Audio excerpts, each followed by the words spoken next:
घर लेने जा रहे हो आप, तो क्या क्या प्रॉपर्टी के पेपर आपको चेक करने हैं। ठीक है, अभी दो तरह का होता है, एक प्राइमरी सेल होता है जो बिल्डर से आप ले रहे हो, और एक होता है रिसेल। तो प्राइमरी सेल में तो फर्स्ट टाइम मतलब चेन ऑफ एग्रीमेंट नहीं होगा, क्योंकि आप पहले ही पेपर आपका बनेगा, तो उसमें ज़्यादा डॉक्यूमेंट नहीं रहेंगे, बस वो आपको एग्रीमेंट मिल जाएगा। कार पार्क दे रहे हैं तो पार्किंग अलॉटमेंट लेटर मिल जाएगा। अगर आप, क्योंकि ये बुकिंग ही करने जा रहे हो ना, घर लिया तो उस टाइम वो तो 3 साल बाद आपको पोजीशन मिलना है, तो वो टाइम पे फिर बाकी डॉक्यूमेंट रहते हैं, पोजीशन लेटर। हाँ, तो वहाँ खाली चेक कर लो कि भाई सारे अप्रूवल हैं क्या, रेरा रजिस्ट्रेशन किया हुआ है क्या, कोई लिटिगेशन वगैरह तो नहीं है उसके। ऑनलाइन मतलब जाके रेरा नंबर पे ना आप चेक कर सकते हो, कोई इशू तो नहीं है। ज़्यादा उसमें कुछ हम करने के लिए नहीं रहता है। पर मैं बताऊंगा यहाँ पर रिसेल के बारे में। तो रिसेल के लिए अगर आप जा रहे हो तो क्या क्या हम देखेंगे, तो वहाँ पर रहता है कि जितनी बार भी घर का खरीदी हुआ है, मान लो बिल्डर से पहले आदमी ने लिया, फिर उससे सेकंड, तो जितनी बार ये हुआ है ना, वो सब चैन ऑफ एग्रीमेंट लगते हैं। सबसे इम्पॉर्टेंट इसमें ये होता है, इम्पॉर्टेंट तो सारे होते हैं, बट जो बिल्डर से फर्स्ट को दिया था वो मास्टर फाइल है, वो सबसे इम्पॉर्टेंट है। बाद में समझो एक मिसिंग भी है तो चलो उसका कुछ करते आता है, पर क्योंकि सब उसी के बेस में आगे बढ़ पेपर बनते हैं। जो फर्स्ट हुआ था उसमें जो इंडेक्स 2 में मेंशन है, ठीक है, तो वो आपको ध्यान रखना है। अभी इंडेक्स 2 मेरे मुंह से निकल गया तो क्या रहता है, जो आपके एग्रीमेंट में, मैं ये पुणे की बात कर रहा हूँ, मतलब महाराष्ट्र में, तो मराठी लैंग्वेज में आपको मिलेगा, उसको इंडेक्स 2 बोलते हैं। वो सबसे इम्पॉर्टेंट रहता है कि उसमें उसके डिटेल में कहीं मिस्टेक ना हो, आपका पैन कार्ड नंबर या फ्लैट नंबर या जो भी हो ना डिस्क्रिप्शन, वो बहुत सही होना जरूरी। तो हर एक पेपर आपको लगेगा। अब ये हर एक पेपर में क्या होता है, कई बार एग्रीमेंट टू सेल और सेल डीड या डीड ऑफ असाइनमेंट, ऐसे दो होते हैं। अब ये क्या होता है, मान लो दोनों पार्टी का लोन है, बेचने वाले का भी लोन चालू है, खरीदने वाले का लोन है, तो पहले क्या होता है, एग्रीमेंट टू सेल होता है इस केस में, क्योंकि उसका पहले का लोन मान लो 50 लाख बाकी है, ठीक है। फोरक्लोजर लेटर मांगते हैं उनसे और लिस्ट ऑफ डॉक्यूमेंट मांगते हैं उनके बैंक से, और ये जो आउटस्टैंडिंग अमाउंट है, मतलब जो बैंक में बैलेंस है, उसको पहले क्लोज करना पड़ेगा। अभी आपके पास नहीं है 50 लाख, आप तो 20% पे करने वाले हो। मान लो 1 करोड़ का प्रॉपर्टी था उसका, आप तो 20 लाख डाउन पेमेंट करोगे, तो 50 कहाँ से भरेंगे, क्योंकि वो भरेंगे तभी इसका पेपर रिलीज करेगी बैंक।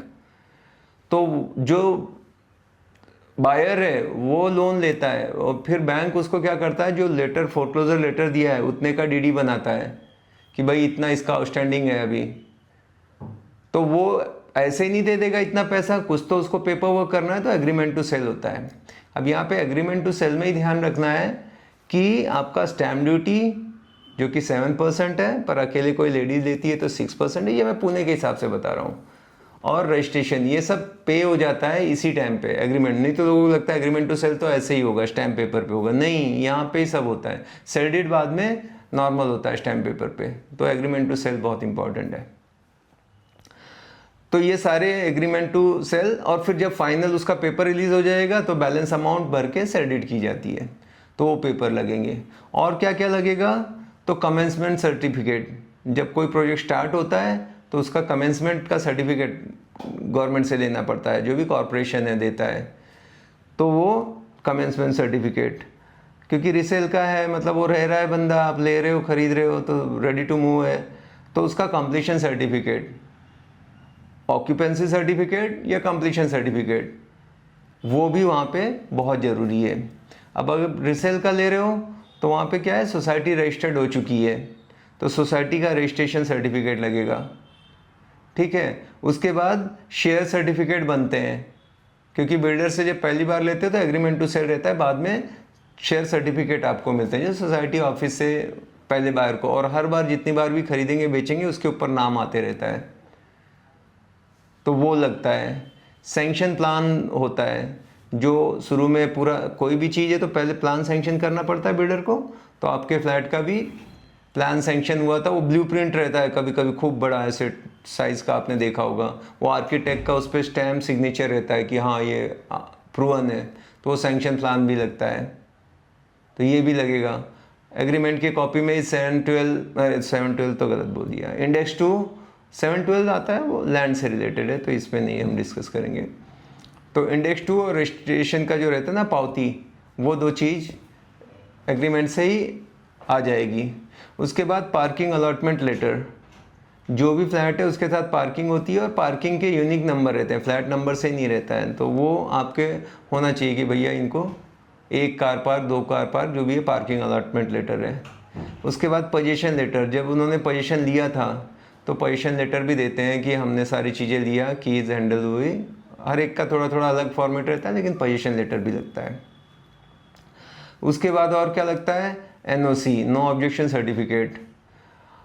हर एक सोसाइटी, अगर सोसाइटी मान लो नहीं बनी है तो फिर क्या होगा, फिर शेयर सर्टिफिकेट, सोसाइटी सर्टिफिकेट ये नहीं आएगा।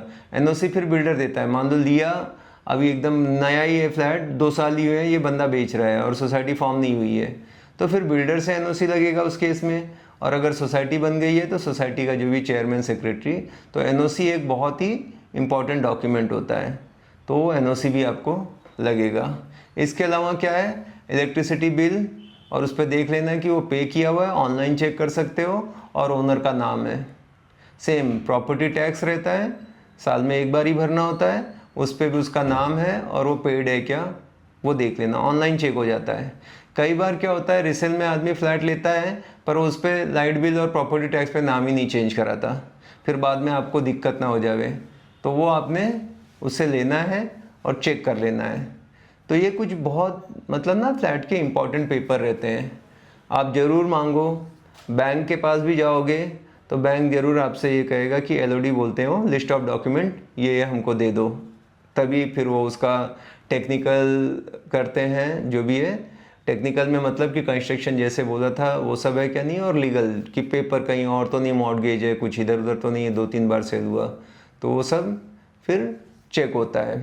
पर इसमें मतलब ये सारे ही इम्पोर्टेंट, ऐसे नहीं कि इसमें से कोई एक कौन सा नहीं चलेगा जैसा नहीं है, ये सारे आपको लगते ही है। और क्या क्या कर लेना है, तो मेरे ख्याल से मेन आपको सारे पॉइंट यही बता दिए, ऐसे और डिटेल में जाएंगे तो दुनिया भर की चीज़ें निकलती हैं, बट जो इम्पोर्टेंट है मैं सबसे बेस्ट आपको यही राय दूंगा कि ज़रूर थोड़ा सा लोन ले लो। लोन लेने से क्या होता है, आपके पेपर पूरे इंटैक्ट मतलब एक्यूरेट हो जाते हैं।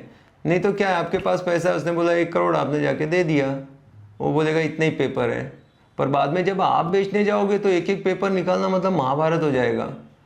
तो बेटर है कि ये, और लोन लेने जाओ या डाउन पेमेंट पे भी ले लो तो टाइटल सर्च रिपोर्ट एक ज़रूरी चीज़ रहती है, वो एक बना लेना चाहिए सेफ्टी के लिए। पहले लोग न्यूज़पेपर में ऐड वगैरह भी देते थे, 2 मतलब एक मान लो इंग्लिश में दे दिया, एक रीजनल लैंग्वेज में दे दिया, ऐसे भी करते थे, अब उतना नहीं, बट टाइटल सर्च रिपोर्ट। और सबसे बेस्ट है कि देखो घर बहुत बड़ा पैसा लगाने जा रहे हो तो एक लॉयर जो प्रॉपर्टी में डील करता है, एक्सपर्ट है, उसका थोड़ा रिव्यू वगैरह या जान पहचान से उसके साथ ही काम करो। वो आपका प्रॉपर जो ड्राफ्ट वगैरह बनाएगा ना एग्रीमेंट टू सेल से डीड का, तो सेफ रहेगा, या MOU जो भी आप करोगे तो वो बड़ा क्लियर होना चाहिए, तो वो लीगल है तो उसको सब पता है कि क्या क्या करना हमारे बेनिफिट में रहेगा, मतलब आपके इंटरेस्ट को वो प्रोटेक्ट कर सके। तो ये कुछ डॉक्यूमेंट थे जो आपने ज़रूर मांगने चाहिए बायर को सेलर से। इसके अलावा कुछ जानकारी चाहिए आप लोग कमेंट करो, हम आपको बताएंगे।